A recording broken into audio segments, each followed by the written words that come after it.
Hello, everybody. I am so excited to be able to make this video. I just recently got a Tufting Gun. Yay! So I totally did not know that I was going to be getting this. My husband got it for me, and it is, I know it's going to be a lifesaver because I've been doing these rugs and this fiber art by hand. So yeah, it's been a struggle. So let's get into this, okay? So I already had something drawn out that I was going to use with my punch needle by hand. But since I got the gun, I was like, well, I'll just try it out on this. So I had drew a shoe and my name, which, by the way, when you put letters on there, you have to reverse it. You have to do it backwards. You know what I'm saying? So that on the other side, it turns out, you can read it from left to right. So anyway, I already had this and I'm trying and I'm trying. And as you can see, I got so many holes in this. Yeah, it was just not working for me. I don't think my monk's cloth was pulled tight enough. That was one thing. And I think my gun might have been going a little bit too fast. That's when I started to kind of get the hang of it. But as you can see, I still got a little bit of space in between each one, and it should not look like that. So finally, I get the hang of it, okay? As you can see, I just realized, like, I was going super duper fast, like Flojo fast. I had to slow it down and go slower. So I turned it down. It's a little knob right underneath the handle that I'm holding with my right hand. You just turn that down. So at this point, the pattern is totally gone out the window, okay? I had so many holes in it, it was just impossible for me to even do it. So right now I'm just practicing, making sure that I can do a straight line, and I'm maneuvering the gun and the gun isn't maneuvering me. Just making sure that I'm really getting the hang of it. This monk's cloth is super expensive, so I was kind of upset that I was practicing on it, but it is what it is. That's where I finally got it, right there. You see those lines? Sorry, I had to take a little swig of wine. Okay, back to business.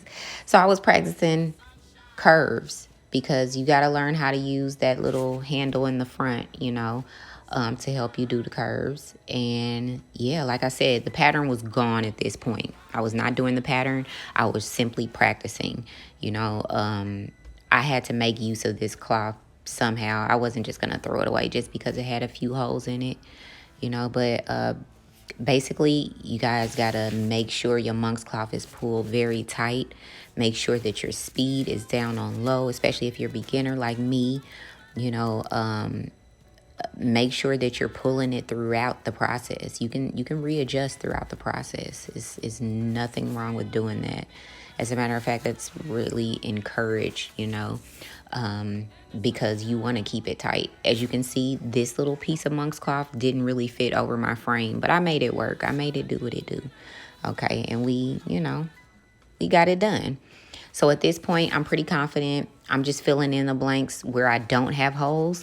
This is not going to be anything. I just took it off the frame and just threw it on the floor and let my dog lay on it or something. I didn't make it into a rug or anything like that because, once again, this is like my second or third day playing with the gun, just making sure that I know what I'm doing, okay?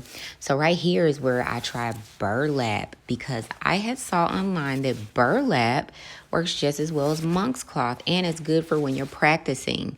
So this is just a random square. I know it's a horrible square, okay? It's horrible, but you guys, it's practice, okay? The burlap is a awesome fabric to use when you are practicing so that you don't waste all of your money on monk's cloth, okay? And as you can see, it worked just as well as monk's cloth. Look at that. Look at those lines. Awesome. Make sure also that you're pulling enough yarn that it can feed into your gun and you won't have to keep threading your yarn. That was another mistake I was making. But I'm still using the yarn that's like how it is when you buy it. Other people, they turn theirs into a ball.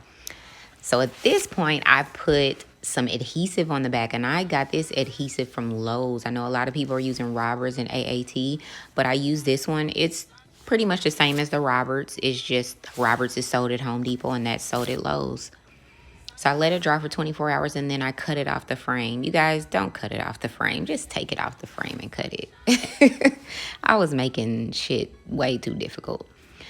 So here is the end of my little random square rug. I backed it off camera and and folded in my edges off camera. I'm sorry, you guys, but it was just so much, and I was just so excited that it turned out great. I just threw it in my kitchen. So if you like this video, hit like and subscribe. Thanks.